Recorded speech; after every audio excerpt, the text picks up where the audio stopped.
quando o Senhor nos chama, o diabo sempre vem atrás. Saiba disso.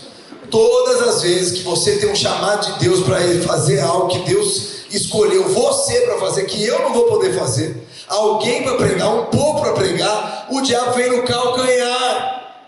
Ele sempre vem antes e vai destruindo aquilo para que você não entre no propósito, te colocando dúvida, te colocando incertezas, fazendo você olhar para o que você não tem.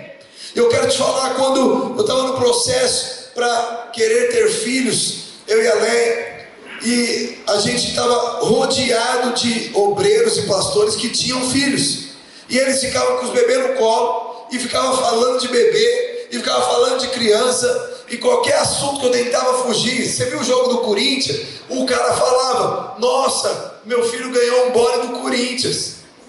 Eu falei: meu Deus, mas eu queria falar do jogo, não do seu filho. E aí, parece aquela coisa, quando você quer casar, todo mundo à tua volta, parece só faz casamento, as pessoas começam a casar em volta, e você fica lá, o diabo fica falando: tá vendo? Você não vai casar, tá vendo? Você não vai ter filho, tá vendo? A célula do irmão multiplica e a sua desvia 2. E o diabo mostra: tá vendo? Você não foi chamado. E aí ele quer só fazer com que você não creia. Irmãos, eu já fui atacado até porque um irmão trouxe o pai dele no culto. E o meu pai não tinha vindo. Falei assim: por quê? Deus não me ama. Ele trouxe o pai. O outro irmão está pregando evangelho há 3 dias para o pai veio. Eu prego há 3 anos, meu pai não veio no culto. E aí o diabo, ele é especialista nisso. Essa foi exatamente a estratégia do diabo com Jesus. Após um jejum, olha que mistério, hein? Parecido conosco. Após um jejum de 40 dias, o diabo aparece para Jesus e vem exatamente mostrar para ele fatos daquilo que ele não tinha, o contexto que ele estava vivendo. Mateus 4, 3, 4. Então o tentador aproximou-se e lhes disse: se és o Filho de Deus, manda que essas pedras se transformem em pães. Sabe? Mostrando para ele: você está com fome, né? Está em jejum, né? Não tem comida, hein? Por que você não faz, se é Deus, essas pedras se transformar em pães? E Jesus permanece crendo em Deus. O que ele diz? Eu não vou fazer isso, transformar essa pedra em pão. Nem só de pão virá o homem, mas de toda palavra que sai da boca de Deus. Eu confio no meu Pai, porque meu Pai acabou de falar que eu sou amado. Eu sou filho e sou amado. Satanás Lazarento. Então nós precisamos aprender a colocar o diabo no lugar dele. Fala a pessoa do lado: você é filho e você é amado. Então, já vem soltar essas coisas. Seu pai não são crente ainda, você está sozinho, sua vida financeira, por aí vai. O capeta que vai sair daqui agora, Beuzebu. Vocês sabem o que significa Beuzebu? Pai das moscas. Se você vê uma mosca na tua casa, gente, eu sou muito criativo. A Leia sabe, toda mosca eu mato. Pernilongo, mosca, mosquito. Eu saio correndo atrás e pergunto: sabe por quê? Eu acho que mosca é do capeta. Eu acho que alguns bichos Deus não criou.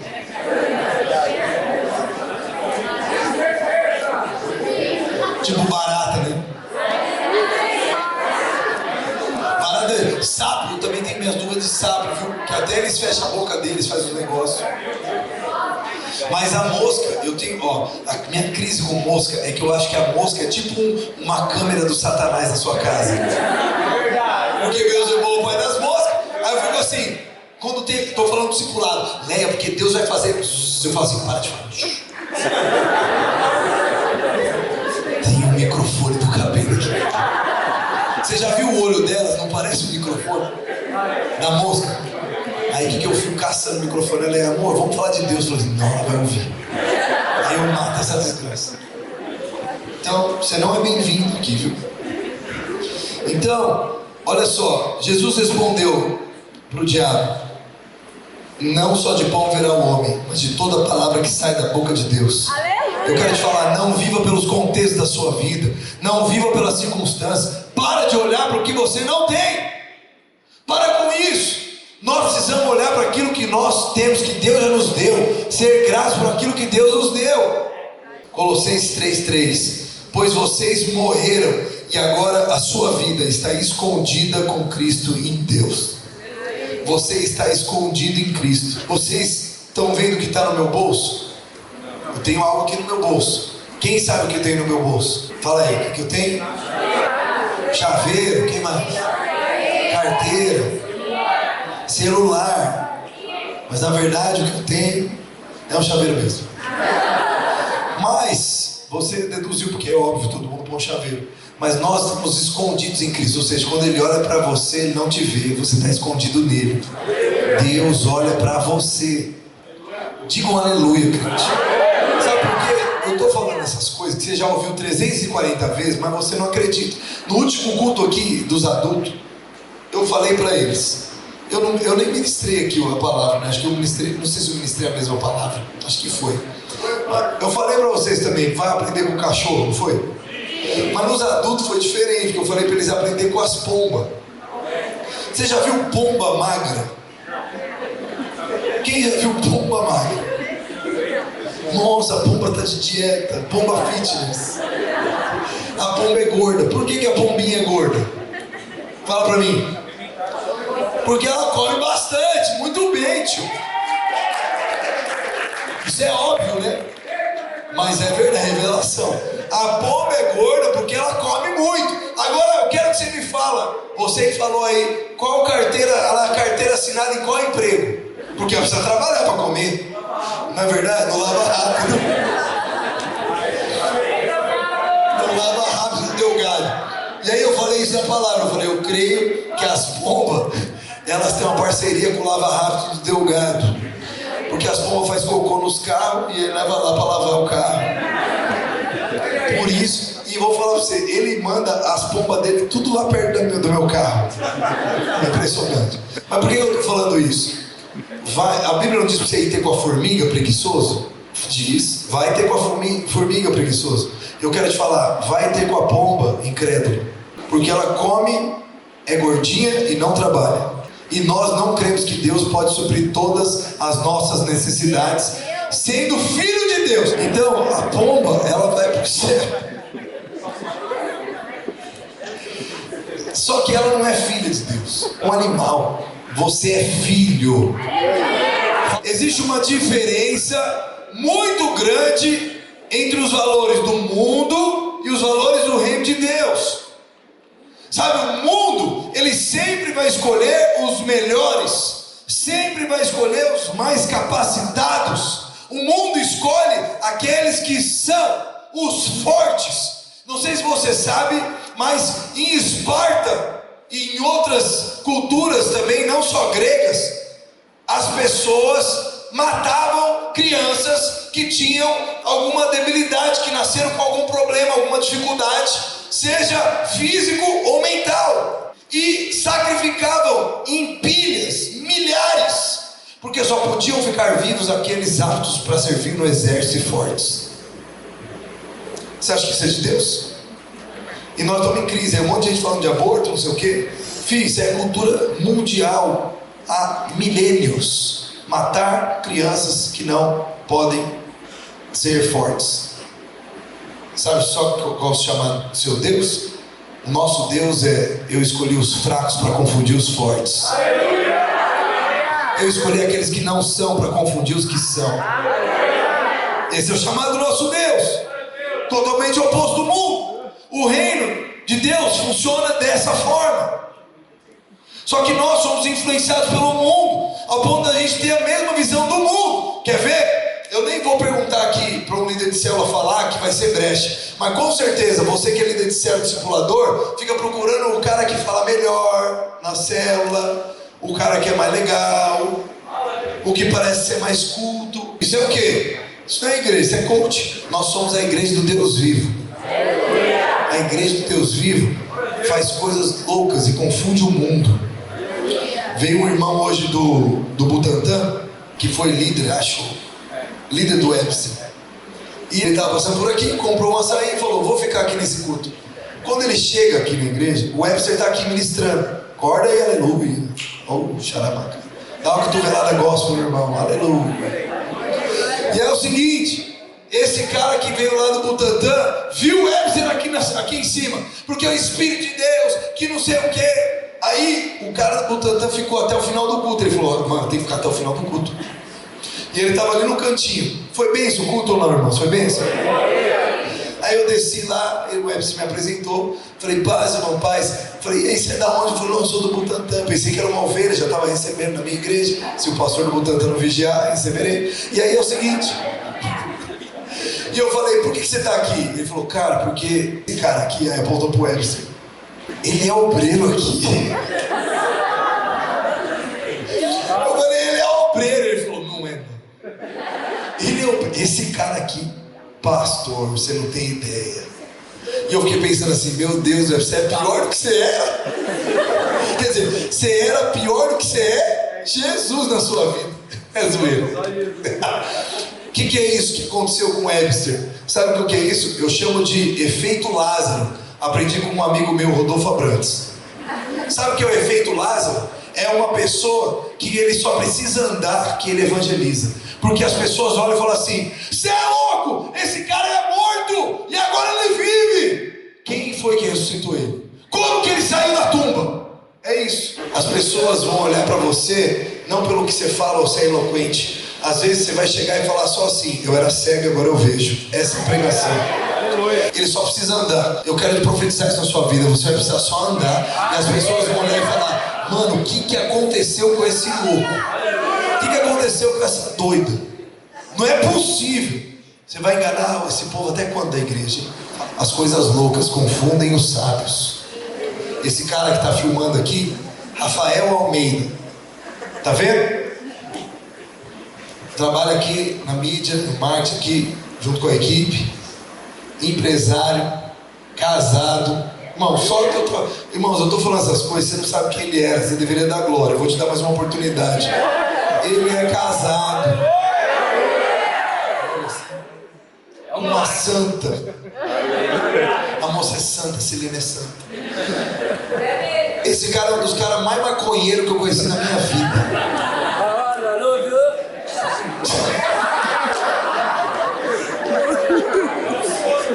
O sono, o cara mandou um Bob Marley, né? Do nada. Se o obreiro mandou um Bob Marley, você imagina o resto, pô, meu Deus. Então assim, esse cara, vou falar pra você, o Rafa, eu tenho certeza, não é achismo meu, ele tem alguns neurônios a menos. É sério que a maconha tira, eu tô falando sério, deteriora. Acabou comigo.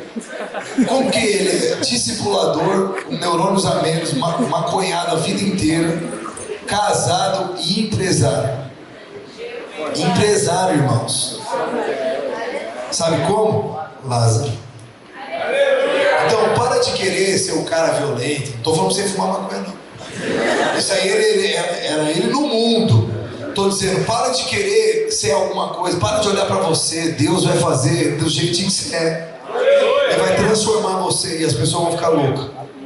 Amém? 1 Samuel 16, 6, 7. Quando chegaram, Samuel viu Eliabe e pensou: com certeza este aqui é que o Senhor ungiu.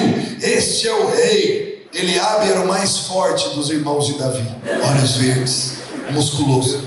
Igual aquele, como que é o nome que caiu dentro daquele cara? Do Julius, que mexe os peitos?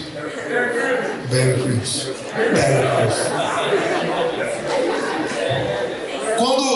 Quando Samuel olhou, o Eliabe mexeu os peitos. Fez assim uma dança. E Samuel falou: é esse cara. E a Bíblia diz o quê? O Senhor, contudo, disse a Samuel: não considere a sua aparência, nem sua altura, olha os baixinhos aí, pois eu o rejeitei. O Senhor não vê como o homem o vê, a aparência, mas o Senhor vê o coração. My heart is yours. Cadê os irmãos do inglês? My heart is yours forever. Eu acho que os irmãos só vai querer que eu pregue agora na vigília, né? Vocês entendem? Se eu falei errado, vocês me perdoam. Uma vez eu fui falar inglês, um cara falou que eu era caipira, mano. Pastor, você falou inglês inglês falou certo, hein, mas é meio caipira. Eu falei assim, eu sou do Texas, irmão. Tomar banho, ninguém te perguntou nada. Vamos lá. Vamos lá, a gente percebe os valores do mundo. Eu estou brincando aqui, mas é sério. Toma cuidado para você não ficar olhando para você e procurando algum Eliabe. Davi foi achado atrás das malhadas, com o coração de servir o pai. Ele era filho, ele estava ali só sendo malhado pelo pai, só sendo humilhado, só sendo colocado para trabalhar, fruto de um adultério. Mas Deus olhou o coração daquele menino. Deus precisava de um homem que tivesse coragem de lutar com um urso e com um leão para salvar as ovelhas do reino. Não precisava de um homem forte, precisava de um homem corajoso. A Bíblia diz o que? Jovens, eu os chamei porque sois fortes, porque já venceste o maligno, e a palavra de Deus permanece em vocês. Se você não crer que você já venceu o maligno, que você é forte e a palavra permanece em você, me desculpe, você não é jovem, você é um velho. Porque jovem é assim, a gente vence o maligno na palavra. A gente bota o boi, pega no chifre, amarra os pés, fala, tá pego. Nós somos atacados, mas nós somos indignados. O radicalismo tem um espírito. Fala para a pessoa, o radicalismo tem um espírito. Esse espírito é um espírito de indignação, não é de velho não. 1 Coríntios 1, 27, 29. Deus escolhe as coisas loucas do mundo para envergonhar os sábios, e escolheu as coisas fracas do mundo para envergonhar as fortes. Por que será que Deus escolhe as coisas fracas? Está claro aqui, né? Para envergonhar os fortes. Ei, jovem, você se acha muito bom? Você acha que você dá conta? Que você consegue? Infelizmente, você vai ser envergonhado por aquele baixinho da sua célula, por aquela pessoa fanha que vai abrir a boca e vai pregar o evangelho e as pessoas vão cair no poder do Espírito. Infelizmente. Então para de olhar para você, para de olhar, fala para o seu lado, para de olhar para você. Olha o que a Bíblia diz, 2 Coríntios 1, 22. Nos selou como sua propriedade, pois o seu Espírito. Fala para a pessoa do lado, Deus não é irresponsável. Ele te escolheu e te selou. Não foi por acaso que você nasceu. Vamos ver na Bíblia aqui? Moisés foi chamado por Deus. Sabe o que Moisés era? Moisés era gago. Se eu falasse assim, você iria me ouvir? Mas eu quero te falar que Moisés mobilizou 3 milhões de pessoas no deserto, libertou eles do Egito e liberou as 10 pragas, tacou fogo. Mas o que ele era? Não, gago não, ele era gago. Por que ele era gago? Porque se ele não fosse gago, ele ia achar que era ele. A sua fraqueza te traz dependência de Deus. Esse é o lugar que todo homem deveria estar, dependendo de Deus. Mas o ser humano quer ser Deus para não morrer mais e mandar em Deus. Segundo cara, Jeremias. Jeremias foi chamado pequeno. Ele não sabia falar. A Bíblia diz que ele era inseguro. Mas Deus foi lá e usou esse homem para ser um profeta. Deus é engraçado. O cara que não sabe falar, que é inseguro, você vai falar agora, eu vou te usar para falar. O médico falou que eu sou infértil. Amém, você vai ter 3 filhos então, só por causa disso. Meus pais não converteu. Amém, seu pai não converteu, mas vai vir babando no chão e todo mundo que se falar vai converter os pais. Aleluia. Só por causa disso. Está entendendo ou não? Está entendendo? Deus, ele usa a fraqueza para fazer força. Glória a Deus. Davi, atrás das malhadas, era franzino, mas Deus usou. E Paulo, gente, a Bíblia, muitos teólogos consideram Paulo várias coisas. Eu já li que Paulo era careca, fiquei feliz. Falei, há esperança para mim. Já li que Paulo era cego, que quando ele teve, Jesus apareceu para ele e ele caiu com a luz de Jesus, ele nunca recuperou 100% a cegueira. Já ouviu esse negócio? Já, Felipe? No seminário? Pastor Wilson. Imagina Paulo cego e careca. Que esperança que tem. Agora, pior ainda é o seguinte: olha o que a Bíblia diz que falavam da palavra de Paulo. Você fala, quem acha que quando prega mal, tem vergonha de pregar? Quem tem vergonha de pregar? Se eu colocasse você aqui no palco agora para pregar agora, vamos fazer isso agora. Eu vou escolher aqui, quem viria aqui? Tá vendo? Não, pastor, não tem. Vem no palco. Pastor, pelo amor de Deus, já fiz xixi aqui. Então presta atenção. 2 Coríntios 10:10. Eu vou te falar quem era Paulo. Pois alguns dizem, as cartas dele são duras e fortes, mas ele pessoalmente não impressiona, e a sua palavra é desprezível. Você imagina, você sai do culto aqui, tua mãe, teu pai, teu tio, alguém da sua escola pergunta: e aí, como que foi o culto? A palavra do pastor André. Você fala: mano, desprezível. Meu Deus, isso foi um negócio ruim. Olha, eu já ouvi várias palavras do pastor André. Jesus é uma desprezível. Esse era o pastor Paulo, o cara que escreveu a maior parte dos evangelhos. É forte ou não é? Atos 4:13. Ao verem a intrepidez de Pedro e João, sabendo que eram homens iletrados e incultos, admiraram-se e reconheceram que havia eles estado com Jesus. Então, como que esses caras analfabetos estão falando assim com ousadia? Sabe por quê? Porque eles estavam cheios do Espírito Santo. Cheios do Espírito Santo. Há algo em comum em todos os homens que Deus chamou. Eles tiveram uma experiência com Deus que mudou completamente a vida deles. Para encerrar aqui, o pessoal do louvor pode subir, rapidão. Já acabou. Já acabou a vigília até, amém? Não estou brincando. Pessoal, pessoal. Olha isso. Eles tiveram uma experiência, esses homens, com algo que está aqui em Mateus 13:44. Eu vou ler para você. Só faltava acabar o microfone com o cabo. É a mais, hein? Colocaram uma bateria no cabo. Esse microfone não é crente, não. O reino dos céus é como um tesouro escondido que um homem descobriu num campo. Imagina você achar um tesouro escondido. O que você faria? Responde aí. Você devolveria para o governo? Você pegaria para você e sairia correndo? Você compraria uma casa para o seu pai, porque você ama muito seu pai? Você daria tudo para os pobres? Pega aí. Você dizimaria na igreja? Compraria tudo de cadeiras? O que você faria com o dinheiro? Você sabe, olha que coisa doida, né? O que nós faremos com o dinheiro fala muito sobre nós. E a gente ainda acha que dinheiro não tem nada a ver com o espiritual. Mas olha só esse homem. Em seu entusiasmo, ele escondeu novamente. Foi lá e escondeu. Escondeu o tesouro. Ele falou: putz, achei um tesouro, você é louco, vou esconder aqui. E a Bíblia diz que ele saiu, vendeu tudo que ele tinha, e com o dinheiro da venda comprou o campo inteiro, porque naquele campo tinha um tesouro. Jesus continua: o reino dos céus também é como um negociante que procurava pérolas da melhor qualidade. Quando descobriu uma pérola de grande valor, vendeu tudo que tinha, e com o dinheiro da venda comprou a pérola. Sabe, a única forma de você não considerar a sua vida com algum valor é quando você acha algo de maior valor. Paulo encontrou a grande pérola, a pérola de grande valor. Eu quero te falar, eu encontrei uma pérola. Hoje, aos meus 34 anos, tinha 22 ontem.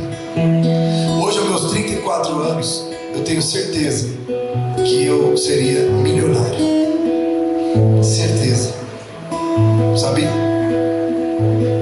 Vim de um contexto familiar que meus pais não eram divorciados. Meu pai e minha mãe, cada um tem 2 faculdades. 2 faculdades minha mãe e 2 faculdades meu pai. Meu pai bancou toda a minha faculdade. Eu não precisei praticamente trabalhar para pagar minha faculdade. Porém, eu trabalho desde os 15 anos de idade. Trabalhei no fórum, trabalhei na Cato, trabalhei em sites como o UOL. Estava caminhando para ser sócio de das empresas que eu estava.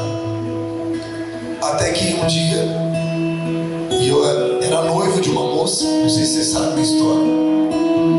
Terminei com essa moça, muitas crises, muita traição, muito mundo dos 2 lados. Entrei em depressão, mas continuava nas empresas, estava fluindo financeiramente, tinha dinheiro guardado, fluindo. formado. Aí um amigo meu da faculdade me encontrou, me chamou para ir num lugar chamado Encontro com Deus.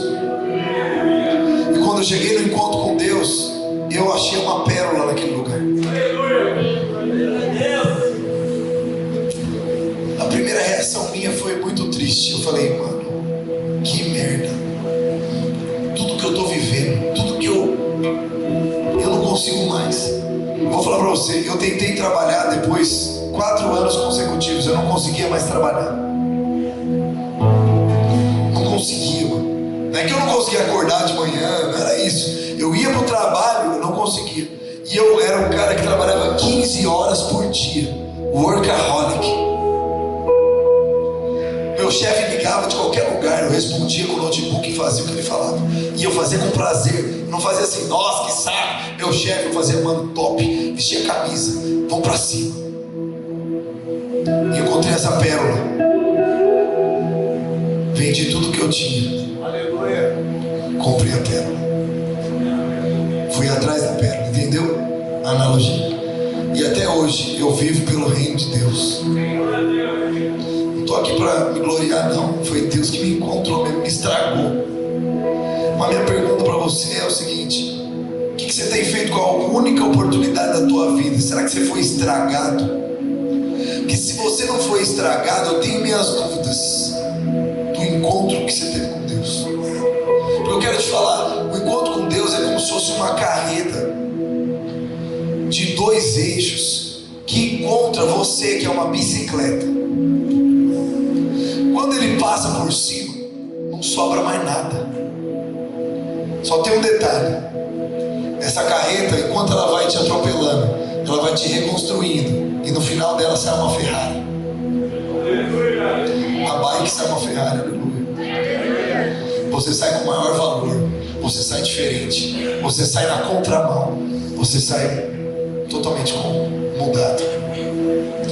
Olha o que Paulo fala em Atos 20, 24. Eu ia fazer o bate-papo, mas aí eu me delonguei na palavra aqui, irmãos. Me perdoa. Depois eu faço um bate-papo no Instagram.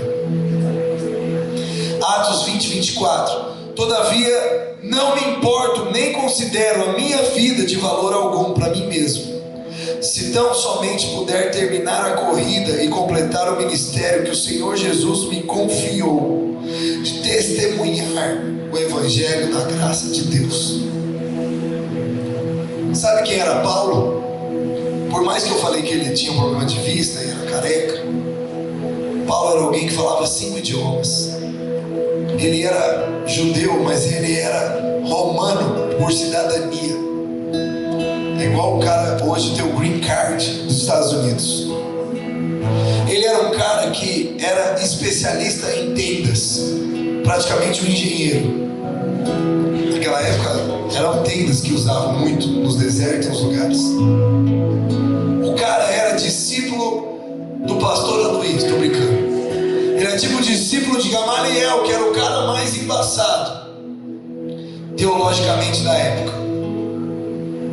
Mas a Bíblia diz que uma luz brilhou para ele numa noite, numa tarde. Na verdade, me perdoa, a luz brilhou no meio-dia. Isso é o que é mais doido, porque meio-dia já está sol, mas a luz foi tão intensa que ele falou: não pode ser outra coisa, só pode ser Deus. E a Bíblia diz que ele foi ao chão. E depois daquele dia, toda a carreira dele, tudo que ele tinha, todas as escolhas, foi embora. Só sobrou uma coisa: fome pelo reino de Deus.